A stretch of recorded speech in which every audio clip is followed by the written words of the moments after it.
La Bible dit dans le deuxième épître de Pierre, chapitre 3, et le verset 10, « Le jour du Seigneur viendra comme un voleur. En ce jour, les cieux passeront avec fracas, les éléments embrassés se dissoudront, et la terre, avec les œuvres qu'il renferme, sera consumée. » Quelque chose sont écrits là qu'il faut comprendre. Le jour du Seigneur viendra comme un voleur. C'est-à-dire, on ne sait pas quand il va revenir. Personne ne sait quand Jésus va revenir. Donc, il faut faire attention. Quand quelqu'un enseigne la prophétie et il dit qu'il sait le jour, le temps quand le Seigneur va revenir, il a tort. Il est faux. Personne ne sait. Il peut revenir aujourd'hui, demain, dans 1000 ans, dans 2000 ans encore. Il a attendu 2000 ans déjà, depuis qu'il était sur la terre. Il peut attendre encore 2000 ans. C'est vraiment possible qu'il va revenir. Nous sommes dans les derniers jours, ça c'est évident. Mais comme Pierre a déjà dit, 1000 ans est le même qu'un jour à Dieu. Et un jour, le même que 1000 ans. Donc il ne voit pas les années comme nous. Une chose est vraie, la vie est courte, ça passe vite, et la vie que nous voyons ne sera pas là toujours, ça va changer. Ça va changer parce que il y a beaucoup de méchanceté dans le monde, la violence, les guerres, la haine, et Dieu n'aime pas ça. Il va s'arrêter, il va arrêter tout ça quand il décide. Maintenant, il est en train de sauver les gens, d'appeler les gens à venir à Jésus avant que c'est trop tard, parce qu'il aime tous, il veut tous pardonner, il peut le faire, il veut le faire, mais il a donné un choix à chacun. Vous avez le choix de croire en Jésus ou de rejeter Jésus, de rester en rébellion. C'est votre choix. Vous pouvez avoir un cœur endurci si vous voulez, ou vous pouvez reconnaître la vérité que Dieu est là, Jésus est ressuscité des morts, vous êtes aimé par Dieu et par Jésus. L'Esprit de Dieu vous appelle à venir à Jésus, vous donner à Jésus. Il faut, parce que si vous ne faites pas, vous serez au jugement un jour sans un sauveur. Ça ne marchera pas. Verset 11. Puisque tout cela est en voie de dissolution, combien votre conduite et votre piété doivent être saintes. Donc, si nous reconnaissons le fait que la terre, la vie humaine, un jour ne sera plus là, ça veut dire c'est temporaire. Il faut vivre pour les choses qui sont éternelles. Dieu est éternel, le royaume des cieux est éternel. Quand Jésus a commencé sa prédication, il a dit la même chose que Jean-Baptiste a dit. Repentez-vous, car le royaume des cieux est proche. C'est juste à côté. Jésus est là, vous pouvez le connaître, et on ne sait pas quand il va revenir. La vie que nous voyons est temporaire. Donc, il faut chercher ce qui est éternel. Alors, ça fait du sens. Tout le monde sait, on va mourir. Et après, vous pouvez avoir la vie éternelle. C'est pourquoi Jésus est appelé l'Éternel. Parce qu'il donne la vie éternelle. Il habite éternellement. Et il donne la vie éternelle à tous ceux qui viennent à lui. Il ne rejette personne. Il aime tous. Le plus grand des pécheurs, Jésus aime. Jésus est mort pour eux. Qu'est-ce que c'est la volonté de Dieu pour nous? Une vie de sainteté. La première chose. Je sais la volonté de Dieu pour vous, et c'est le même que pour moi, la sainteté. Donc, ça veut dire, nous avons besoin de la miséricorde de Dieu, n'est-ce pas? Parce que si sa volonté est la sainteté, combien de fois est-ce que nous avons fait notre propre volonté et pas la sienne? Attendez et hâtez l'avènement du jour de Dieu.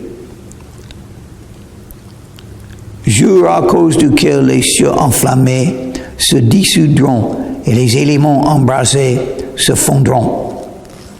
Deux commandements, attendez et hâtez l'avènement du jour de Dieu. Le jour de Dieu, c'est quand Jésus revient et toutes les choses qui suivront son retour, beaucoup de choses il va faire.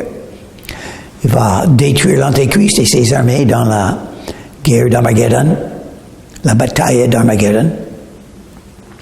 Il sera roi en Jérusalem pendant 1000 ans. Après, Satan sera relâché encore une fois. Satan sera enfin pris par un autre ange, mis dans les tanks de feu éternellement. Il y aura un grand jugement de tous les non-croyants pour leur donner leur punition selon ce qu'ils méritent.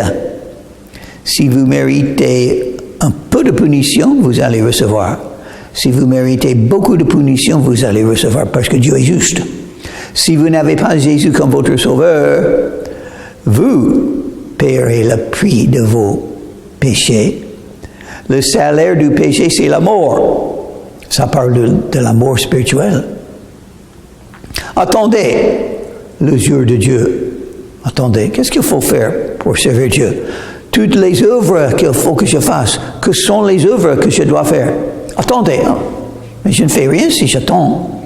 Ça, c'est facile à faire. Je peux m'asseoir et je peux attendre. Je peux être là debout et je peux attendre le retour de Jésus-Christ. Il va revenir, donc j'attends.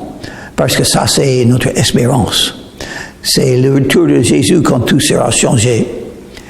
Tous les méchancetés seront anéantis. Plus de violence, plus de guerre, plus de péché, plus de haine, plus de maladie, plus de mort, plus de tristesse, plus de douleur. Ah, j'aimerais bien le retour de Christ. Donc j'attends le retour de Christ.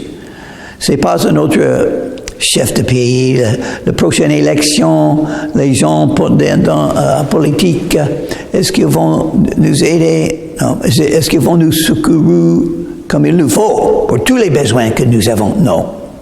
Ils ne peuvent pas donner la paix pendant quelques années peut-être, mais il y aura toujours des guerres et des bruits de guerre, comme Jésus a dit, jusqu'à la fin.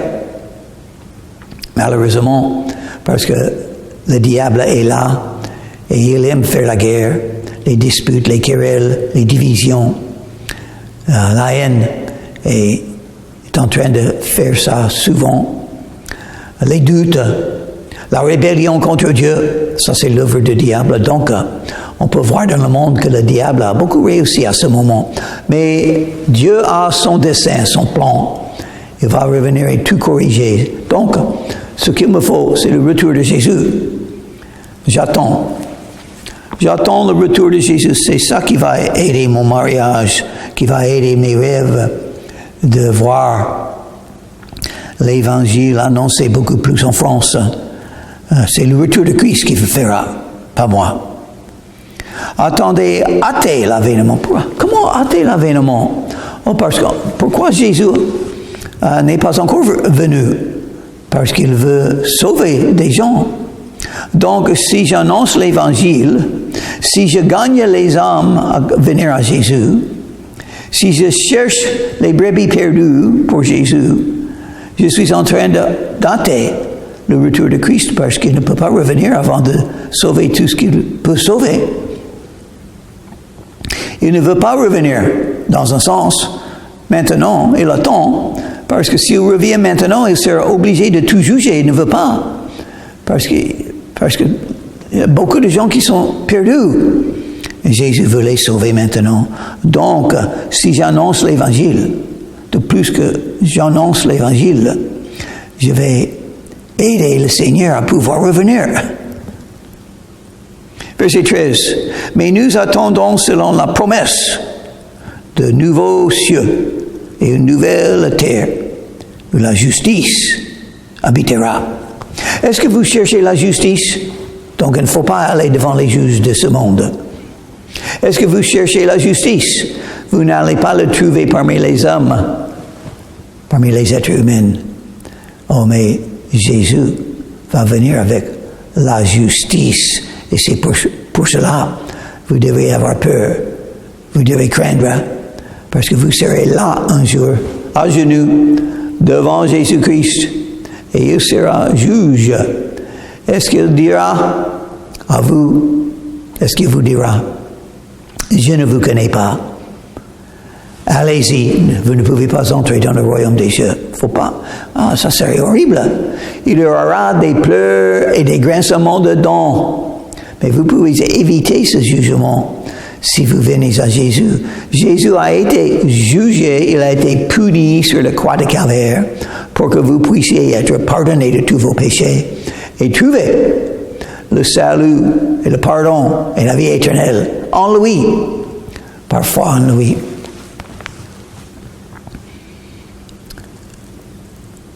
Donc, verset 14, c'est pourquoi, bien-aimés, en attendant ces choses, oh oui, nous sommes en train d'attendre le retour de Jésus, la justice enfin. Appliquez-vous à être trouvés par lui, sans tache et irréprochable dans la paix. L'objectif des croyants, d'être parfait.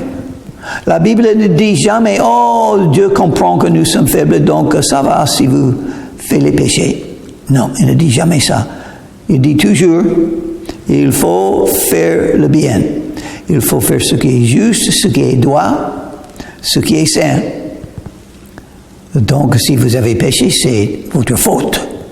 Ce n'est pas la faute de vos faiblesses, c'est la faute de vous. Vous avez choisi de faire le mal. Donc, vous êtes coupable. Mais encore il dit, la volonté de Dieu pour vous et pour moi, c'est une vie de sainteté. Et il va le faire. Dans la paix. Dans la paix. Il y a beaucoup de gens qui font les disputes, les querelles, les divisions, les guerres. Mais les croyants doivent être des experts à faire la paix. Bénis sont ceux qui font la paix parce qu'ils sont des enfants de Dieu. Jésus est le prince de la paix. Il peut vous donner la paix dans votre cœur. La paix. Et comment avoir la paix? Par la foi. Si vous croyez vraiment que Dieu est tout-puissant, qu'il a un dessein pour votre vie, qu'il garde de toutes ses promesses, il est là pour vous guider et vous protéger, vous aurez la paix. Tout ce qui vous arrive, donc, est la volonté de Dieu. Vous aurez la paix. Dieu peut corriger tout problème. Vous aurez la paix. Vous êtes appelés à souffrir un peu pour Jésus, parce qu'il a souffert pour vous. Vous aurez la paix et même la joie.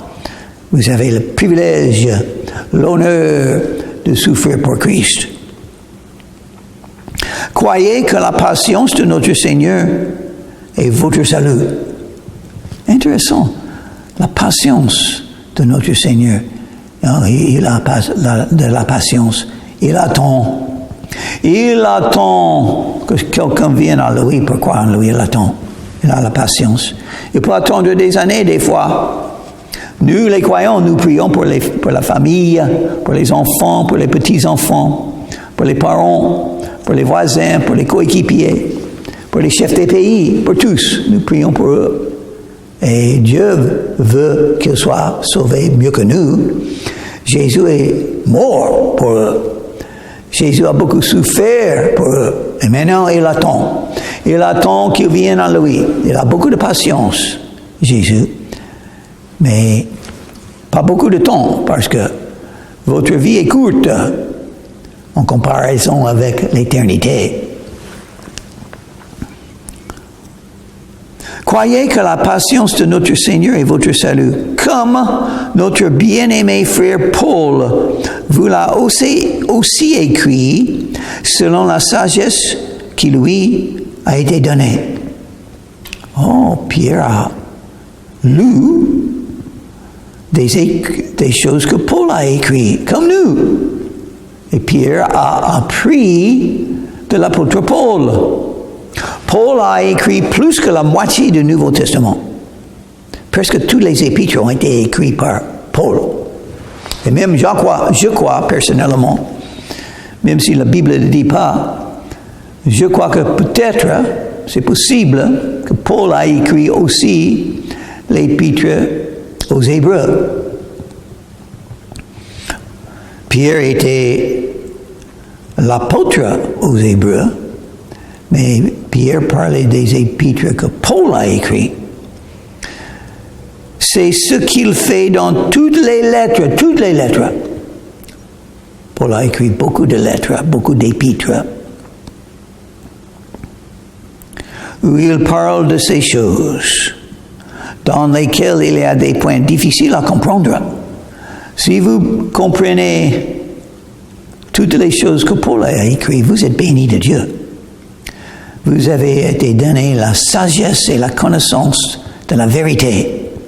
Jésus-Christ a inspiré l'apôtre Paul à écrire les bonnes doctrines de la Bible dans tous ses épîtres. Il faut faire attention. Dont les personnes ignorantes et mal affermies tordent le sens. Ce que Paul a écrit, c'est tellement difficile à comprendre. Il y a beaucoup qui ne comprennent pas et qui tordent le sens. Ils ne comprennent pas. Ils lisent, ils pensent, mais ils ont tort. Donc c'est vraiment une bénédiction de comprendre les écrits de l'apôtre Paul. Si vous comprenez les épîtres de l'apôtre Paul et tout ce qu'il a écrit, vous comprenez la vérité de Dieu sur toutes les doctrines du Nouveau Testament qu'il a données. Et Pierre a écrit dans le verset 16, « Dont les personnes ignorantes et mal affermies tordent le sens. » Ignorants et mal affermis, c'est-à-dire ils ne comprennent pas assez bien les doctrines de la Bible. Donc, quand ils lisent les épîtres de Paul et d'autres écritures, parce qu'il a dit, comme celui des autres écritures, pour leur propre ruine. Vous êtes bénis si vous avez quelqu'un qui enseigne les doctrines du Nouveau Testament selon l'Esprit de Dieu, selon la vérité. Parce qu'il y en a qui ne comprennent pas. Ceux qui disent qu'on peut perdre le salut. Ceux qui disent que le salut vient pas seulement par la foi, mais aussi par les bonnes œuvres. Des choses horribles à enseigner. Mais il y a des gens qui lisent la Bible et enseignent des choses comme ça. Les dons de l'Esprit, et que sont les dons de l'Esprit? Il y a des gens qui enseignent des choses qui ne sont pas vraies, qui ne sont pas selon l'Esprit de Dieu. Et beaucoup croient ce qui n'est pas vrai parce qu'ils n'avaient pas de bons enseigneurs. Ils avaient des enseigneurs qui ne comprenaient pas les dons de l'Esprit. Comprenaient pas que quelques dons ne sont plus là. Comprenaient pas que tous les croyants ont l'Esprit de Dieu en eux. Le moment qu'ils ont rencontré Jésus, l'Esprit de Dieu est entré dans les croyants. Très important à comprendre. Et ça m'étonne. Il y a beaucoup qui ne comprennent pas ça. Parce qu'ils ne comprennent pas les Écritures. Et ils ont été enseignés d'autres choses par des gens qui ne comprenaient pas. Verset 17. Vous donc, bien-aimés, vous êtes avertis. Tenez-vous sur vos gardes. Faut toujours faire attention. Parce que la vie chrétienne, c'est une guerre spirituelle. Il y a des attaques. Il y a des fausses doctrines. Il y a des faux prophètes. Il y a la chair contre l'esprit. Il faut faire attention. Il y a les épreuves. Il y a des doutes. Il y a les forces des ténèbres. Il y a des non-croyants. Il y a des gens qui ont les démons en eux. Il faut tenez-vous sur vos gardes. Il faut être sur vos gardes. De peur qu'entraînés par les garements des impies, vous ne venez à déchoir de votre fermeté. Un chrétien qui est ferme, qui est fort, peut tomber. N'importe qui peut tomber. Vous n'êtes pas assez fort pour ne jamais tomber. Il faut faire attention, parce que la volonté de Dieu pour vous est votre sainteté. par l'adultère, par la fornication, par la pornographie, par les mensonges, par la haine, par la revanche. L'amour, c'est la volonté de Dieu pour vous. Mais croissez dans la grâce et dans la connaissance de notre Seigneur et Sauveur Jésus-Christ. On peut croître dans la foi. On peut croître dans la grâce et dans la connaissance de notre Seigneur et Sauveur Jésus-Christ. On peut mieux connaître Jésus. Il est éternel. Il est sans limite.